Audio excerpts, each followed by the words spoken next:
Sir,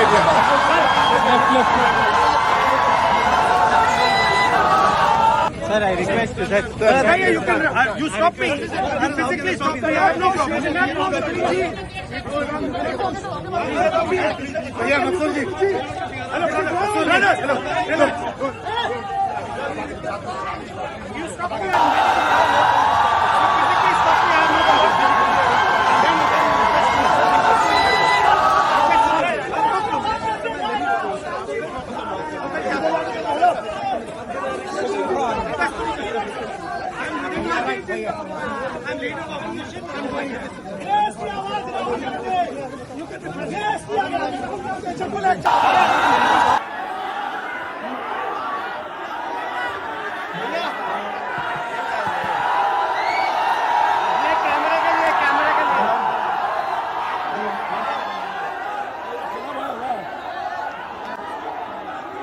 hello hello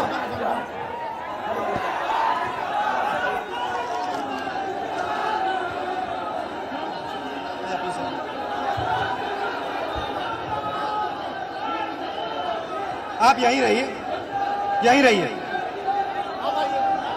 यहाँ रहिए, आप दोनों यहाँ रहिए।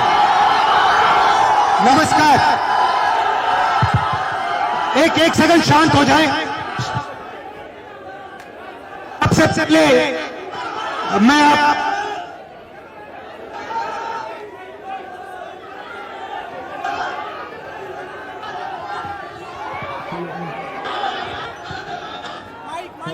We need the mic.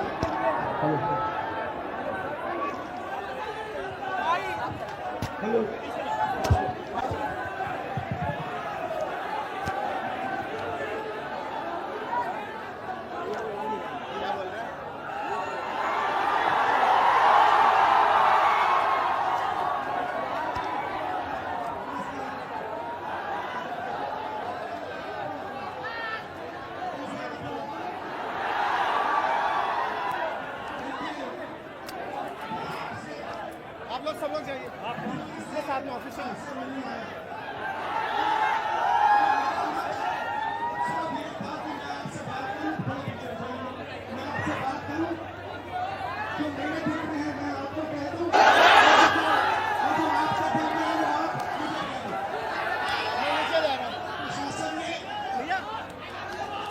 पूरी तरह रोकने की कोशिश की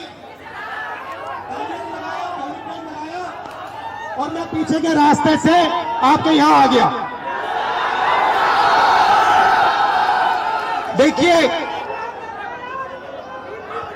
दलित, पिछड़ा वर्ग, अति पिछड़ा वर्ग, आदिवासी वर्ग, आपके खिलाफ इस देश में 24 घंटा अत्याचार होता है।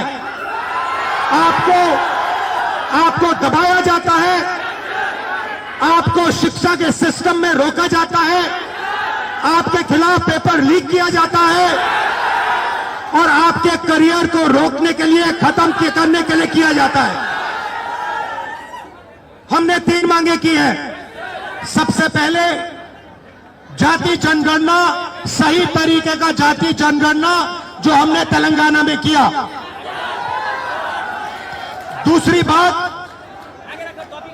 कानून, हिंदुस्तान का कानून है कि प्राइवेट कॉलेजेस और यूनिवर्सिटीज में आरक्षण होना चाहिए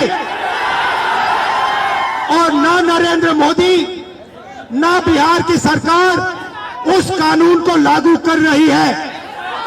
इसीलिए हम उन पर दबाव डालेंगे और जब तक, मैं बता रहा हूं, जैसे मैं यहां आया हूं ना, रोक नहीं पाए, वैसे ही नहीं रोक पाएंगे जब तक इन्होंने प्राइवेट इंस्टीट्यूशंस में रिजर्वेशन नहीं किया, तब तक हम आगे बढ़ते जाएंगे, लड़ते जाएंगे। क्योंकि आप 90% हो, आप अपनी स्ट्रेंथ समझो। आपको भटकाकर, डराकर, दबाकर, आपके ध्यान को इधर उधर करके आपको रोका जाता है। इस देश में आपके लिए कोई जगह नहीं है। 90% के लिए इस देश में कोई रास्ता नहीं है। आप ब्यूरोक्रेसी को देखो, सीनियर ब्यूरोक्रेसी में आपके कितने लोग? जीरो। आप कॉर्पोरेट इंडिया को देखो, कॉर्पोरेट इंडिया में आपके कितने लोग? जीरो। आप हाई कोर्ट्स देखो, आपके कितने लोग? जीरो। आप एजुकेशन सिस्टम के मालिकों को देखो, मेडिकल सिस्टम के मालिकों को देखो, आपके लोग कितने? जीरो। मगर मनरेगा की लिस्ट निकालो, आपके लोगों से भरी हुई है। मजदूरों की लिस्ट निकालो, आपके लोगों से भरी हुई है। सारे के सारे कॉन्ट्रैक्ट्स, सारा का सारा धन 5-10% के हाथ में जाता है और आपको उल्टी सीधी बात बताकर आपके ध्यान को इधर उधर कर दिया जाता है। आपको एक साथ खड़ा होना है और 3 मांगे हैं। पहली मांग जाति जनगणना, दूसरी मांग प्राइवेट इंस्टीट्यूशंस में, प्राइवेट स्कूल्स और कॉलेजेस में रिजर्वेशन, अति पिछड़ा का, ओबीसी का, दलित का, आदिवासी का। तीसरी बात एससी एसटी सब प्लान, जो आपका पैसा है, जो आपको नहीं दिया जाता है, आपको वो दिया जाना चाहिए। ये 3 चीजें कहने में आपसे आया था। और ये बात समझिए, आप एक बात समझिए, बिहार की पुलिस ने अभी मुझे रोकने की कोशिश की, रोक नहीं पाई। पता है क्यों नहीं रोक पाई? नहीं, इसलिए नहीं रोक पाई क्योंकि आपकी शक्ति मेरे पीछे है। आपकी शक्ति मेरे पीछे है, इसीलिए कोई, दुनिया की कोई शक्ति उसको रोक नहीं सकती है। हमने कहा, हमने नरेंद्र मोदी से कहा, पार्लियामेंट में कहा, तुम्हें जाति जनगणना करना पड़ेगा। हमने उससे कहा कि तुम्हें संविधान को यहां माथे पर लगाना पड़ेगा। नरेंद्र मोदी जी ने आपके दबाव से डरकर जाति जनगणना हिंदुस्तान में घोषित किया है। आपके दबाव से डरकर उन्होंने कॉन्स्टिट्यूशन अपने माथे पर लगाया है। मगर वो लोकतंत्र के खिलाफ है, संविधान के खिलाफ है, जाति जनगणना के खिलाफ है। और जो 90% हिंदुस्तान की गरीब आबादी है, अति पिछड़ा, दलित, आदिवासी, माइनॉरिटीज, ये इन सब के खिलाफ है। ये अदानी अंबानी की सरकार है, ये आपकी सरकार नहीं है। आपने इतने प्यार से मेरी बात सुनी, इसके लिए आप सबको दिल से बहुत बहुत धन्यवाद। मैं जानता हूं एससी एसटी, अति पिछड़ा हॉस्टल्स में यहां क्या होता है। मैं आपको गारंटी देता हूं, जैसे ही हिंदुस्तान में सरकार आएगी, जैसे ही बिहार में हमारी सरकार आएगी, हम ये सारा का सारा बदल देंगे और आपके लिए जो होना चाहिए वो करके दिखाएंगे। आप सबका बहुत बहुत धन्यवाद। नमस्कार, जय हिंद।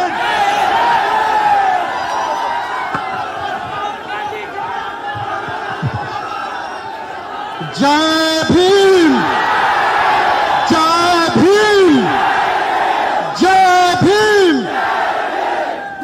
Thank you. जय भीम, और ताकत से जय भीम। नमो बुद्धाय। जय भीम, जय भीम।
हेलो, अच्छा आप में से कोई बोलना चाहता है? आ जाओ आ जाओ।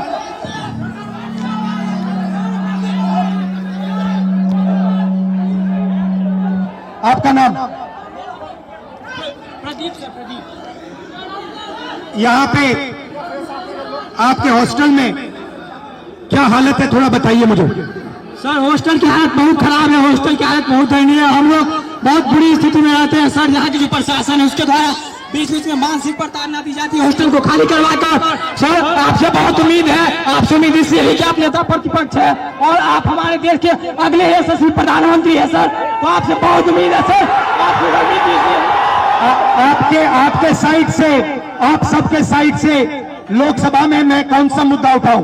सर लोकसभा में सर जो दलित के साथ भेदभाव होता है और शिक्षा का सर जो बजट है दिन पर दिन घटता जा रहा है और कल्याण विभाग की जो सर बजट है वो घटती जा रही है। दलित की शिक्षा तो सर दलित की शिक्षा योजना स्तर पे मिलती है लेकिन उसको जमीनी स्तर पे नहीं मिलती है सर। ये जो नई शिक्षा नीति है इसमें सर दलित विरोधी है, इसको डिजिटलाइज करने की बात की जा रही है, जबकि हमारे समाज में सर बहुत से लोग डिजिटल से बहुत दूर है, उनको डिजिटल का डी भी नहीं पता है। तो उसके लिए सर कुछ किया जाए और जमीनी स्तर पे किया जाए सर। आप उम्मीद है सर आप कर सकते हैं सर। ये जो पूरा शिक्षा का सिस्टम और स्वास्थ्य का सिस्टम प्राइवेटाइज हो रहा है, इसके बारे में आप क्या सोचते हो? सर ये सर प्राइवेटाइज करने का सर ये सरकार की जो मंशा है सर, उसे SC/ST OBC को दूर रखा जाए सिस्टम से सर। हम लोग शुरू से सिस्टम से दूर है, न हमारा मीडिया में कोई है, न हमारा उद्योगपति कोई है, न हमारा बड़ा बड़ा ब्यूरोक्रेट्स में कोई है। तो सर हम लोग को जो उसमें भागीदारी है वो देनी चाहिए सरकार को। मीडिया के बारे में बताइए थोड़ा। सर जो मीडिया गोदी मीडिया है, गोदी मीडिया सर हम लोग को दिखाती नहीं है, हमारा लोग मेन स्ट्रीम मीडिया में है नहीं, तो हम लोग चाहते हैं कि हम लोग का मीडिया में प्रतिनिधित्व हो। और सर दरभंगा में जर्नलिज्म के लिए कॉलेज हो, जर्नलिज्म के लिए कॉलेज नहीं है, हम लोग जर्नलिज्म करना भी चाहते हैं तो वो प्लेटफॉर्म नहीं मिलती है सर। इसकी हायर एजुकेशन फीस इतनी होती है कि हमारे फीस पे नहीं कर पाते हैं, इसलिए हम लोग कोर्स नहीं कर पाते हैं सर। यूनिवर्सिटी में जो है कोर्स समय पर नहीं होता है, यूनिवर्सिटी में जो है सर बहुत फीस। आप क्या पढ़ते हो? सर मैं अभी DLED कर रहा हूँ सर, सेकेंड ईयर में बाइट माधोपट्टी दरभंगा से। कैसा चल रहा है? सर DLED तो ठीक चल रहा है लेकिन सर आगामी TRE 4 है जिसमें 23-25 वालों को मौका मिले, इसके लिए भी हम लोग प्रोटेस्ट किए हैं सर, कर रहे हैं सर। और माता पिता क्या करते हैं, भाई बहन कितने हैं? सर मेरे माता पिता सर, मम्मी तो गृहिणी है, पापा एक मामूली ड्राइवर है सर। पापा जो है 300-400 दिहाड़ी पे काम करते हैं सर। हम लोग बहुत गरीब तबके के साथ हैं, अगर ये हॉस्टल नहीं होती तो हम लोग को एक ऐसा प्लेटफॉर्म नहीं मिलता, हम लोग नहीं पढ़ते, इसलिए ये हॉस्टल है। और सर एक और मांग आपसे हम लोग करना चाहेंगे कि सर ये हॉस्टल है, हम लोग यहाँ मैट्रिक इंटर ग्रेजुएशन कर लेते, क्या मैट्रिक इंटर ग्रेजुएशन करने से हम लोग को नौकरी मिलेगी? नहीं मिलेगी। तो कंपटीशन के लिए एक छात्रावास होना चाहिए, PG छात्रावास दलितों के लिए होना चाहिए, जिससे कि हम लोग आगे की पढ़ाई कर सके और देश के विकास में अपना योगदान दे सके सर। भाई बहन और पापा मामा से मेरी नमस्ते कर देना। Thank you brother.